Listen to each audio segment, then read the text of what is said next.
Hola, continuamos con este estudio del Salmo 19 y nos quedamos para arrancar con el versículo número 12 y es una pregunta. ¿Quién podrá descubrir sus propios errores? Yo recuerdo que cuando vas a una entrevista de trabajo, en alguno de los test que te hacen, ponen fortalezas y debilidades y a veces nos cuesta trabajo reconocer nuestras fortalezas, pero también hay veces, muchas veces, que no podemos reconocer nuestras debilidades y en este caso nuestros errores.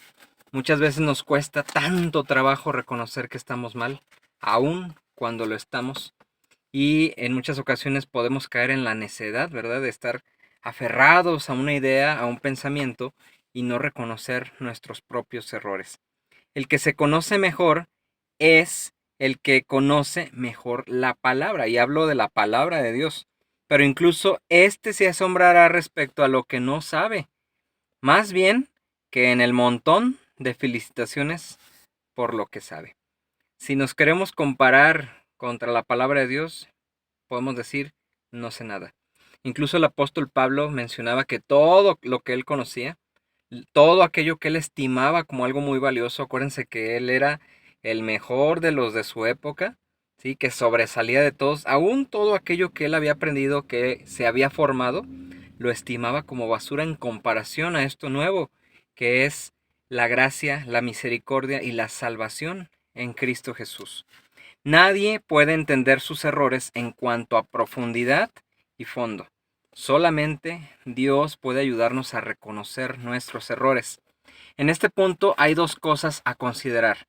Uno, una concesión y dos, una confesión. Las escrituras afirman que todos nos descarriamos como ovejas. ¿Quién puede decirse perfecto?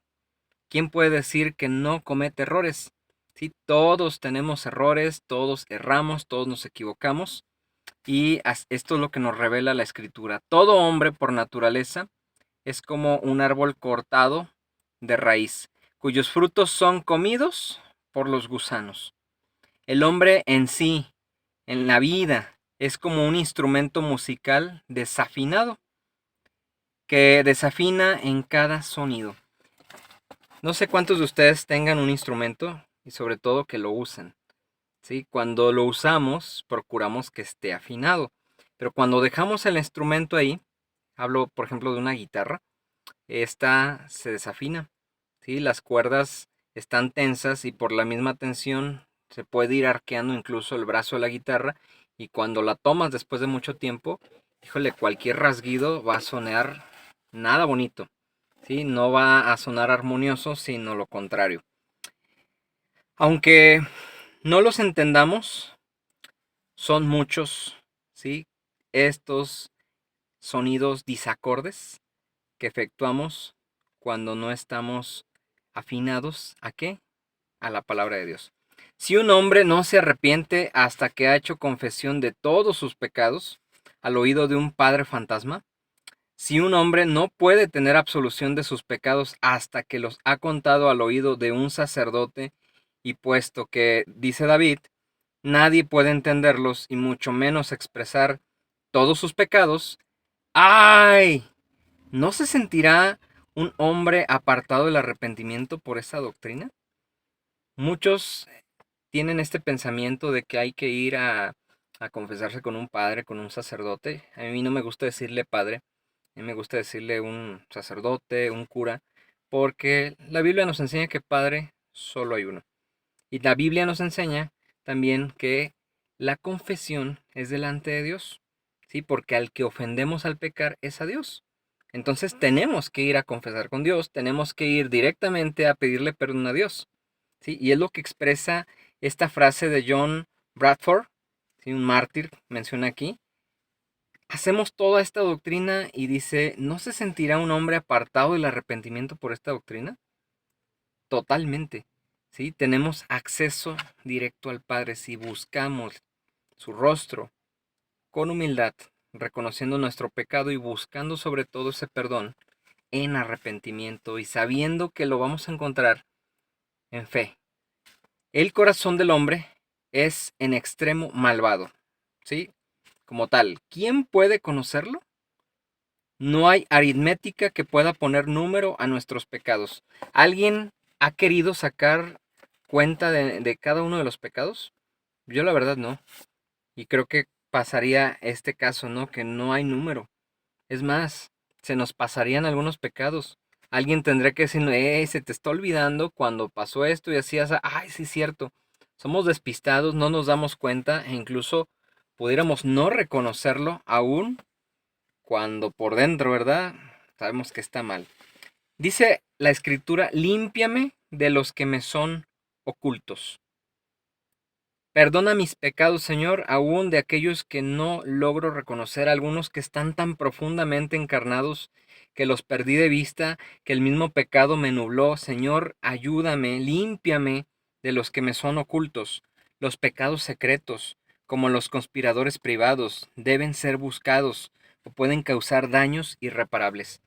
Yo no sé tema de programación, pero tengo amigos que en alguna ocasión les di mi computadora y ellos, sabiendo todos estos comandos, se metían y abrían un programa que según me acuerdo es MS2 y tecleaban X comando, lo corrían dándole un enter y este comando buscaba archivos ocultos e incluso virus que estaban dañando ocultamente el sistema. ¿Sí? Algo muy similar es aquí, Señor, límpiame de los que me son ocultos. Es bueno orar mucho respecto a ellos porque pueden estar dañándonos internamente y nosotros ni en cuenta.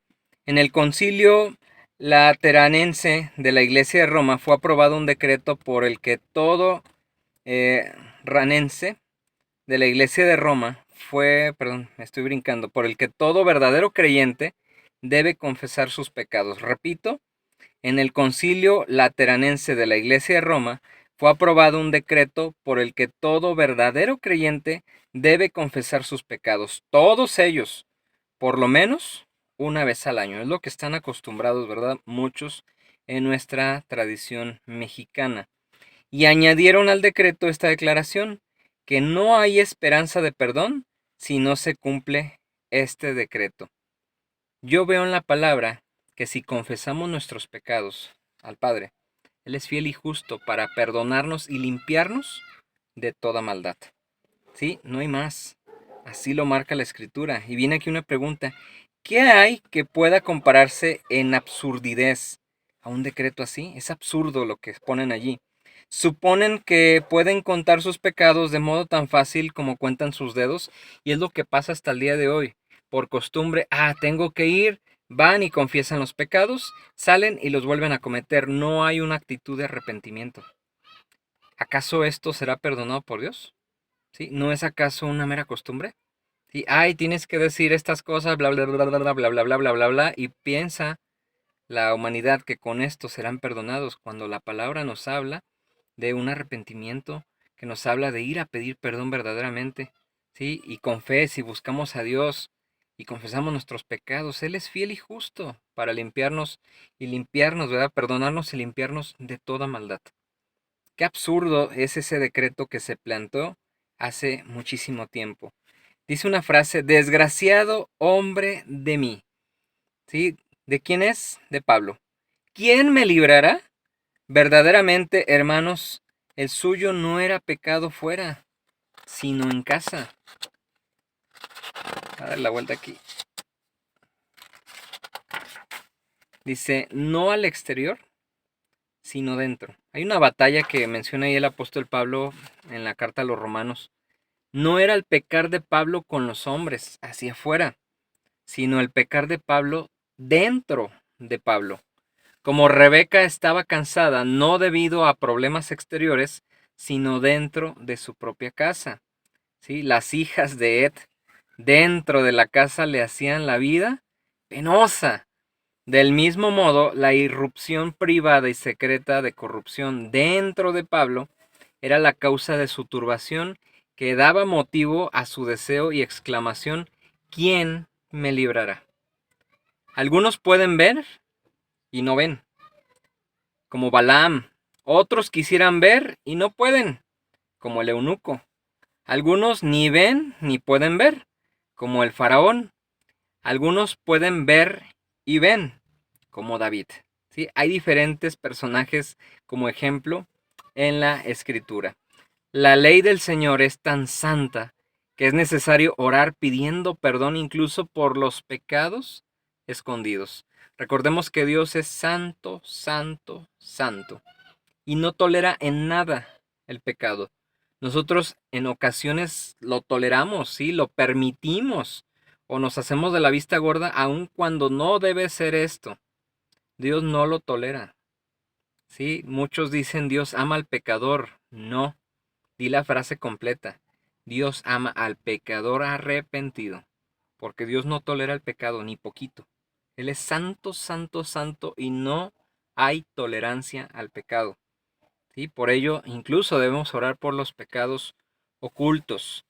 ¿Sí? Si aparece al exterior pecado en un hombre, hay un ministro a mano, un amigo cerca, u otros le reprueban, le advierten, le guían, pero cuando es él mismo el artífice de sus deseos carnales, él mismo se priva de todo remedio público y procura y se arriesga a condenar su alma, cubriendo sus pecados secretos como sumo cuidado con algún barniz plausible que pueda producir una buena opinión en los demás respecto a sus caminos. En pocas palabras, pintando, ¿sí? Decorando el pecado para que sea no visto, que sea oculto a los ojos de los hombres y dé buena opinión. Hay un poema singular de Hood llamado Sueño de Eugene Aram, un fragmento literario notable que ilustra el punto que tratamos. Aram ha asesinado a un hombre y ha echado su cadáver al río, agua turbia, negra como tinta, en extremo profunda.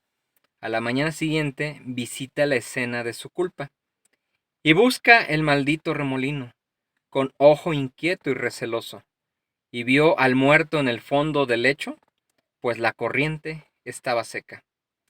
Entonces cubre el cadáver con montones de hojas, pero se levanta un viento recio y se lleva la hojarasca y deja el secreto a la luz del sol. Y continúa el fragmento. Entonces incliné el rostro y empecé a llorar al punto, pues me di cuenta que la tierra se negaba a guardar el secreto. Tierra o mar, ni que lo escondiera, a 10.000 leguas de profundidad. Finalmente, en acentos quejumbrosos profetiza su propio descubrimiento. Entierra a su víctima en una cueva y le cubre de piedras, pero cuando pasan los años, el hecho es al fin descubierto y el asesino es ejecutado. La hipocresía es un juego muy duro de jugar porque enfrenta a un engañador contra muchos observadores. Pecador secreto. Si te falta tener un anticipo de la condenación sobre la tierra, sigue en tus pecados secretos, porque ningún hombre es más desgraciado que el que peca secretamente y sigue intentando preservar su fama. El ciervo perseguido por sus sabuesos, con las fauces espumeantes, es mucho más feliz que el hombre que es perseguido por sus pecados. Y este es un fragmento, dice aquí, Sermón de Spurgeon sobre pecados secretos. El que Satanás nos tiente es como prender fuego a leña seca, que pronto arde. Nuestros corazones se encienden contra la primera chispa que cae, como un vaso que está a punto de rebosar, a la menor sacudida se derrama. Y por ello ocurre que muchas veces las tentaciones pequeñas y las ocasiones triviales dan motivo a grandes corrupciones, como un vaso que está lleno de licor nuevo. Fácilmente produce espuma. La escritura ordena a menudo el deber de escudriñar, probar, examinar y estar en contacto con nuestros corazones. Terminamos. Solamente fue el versículo 12. Mencioné que estaba algo largo y que lo íbamos a dedicar específicamente a esta parte. Examinemos nuestros corazones. Señor, líbrame de mis pecados, de los que me son ocultos. ¿Sí? Estemos a cuentas con Dios y meditemos en cada acto que hemos tenido en nuestro día, en nuestra semana, y dejemos que Dios obre su misericordia en nosotros, pero vayamos en búsqueda del Dios verdadero, al que ofendemos cuando pecamos. Que Dios les bendiga y nos vemos próximamente.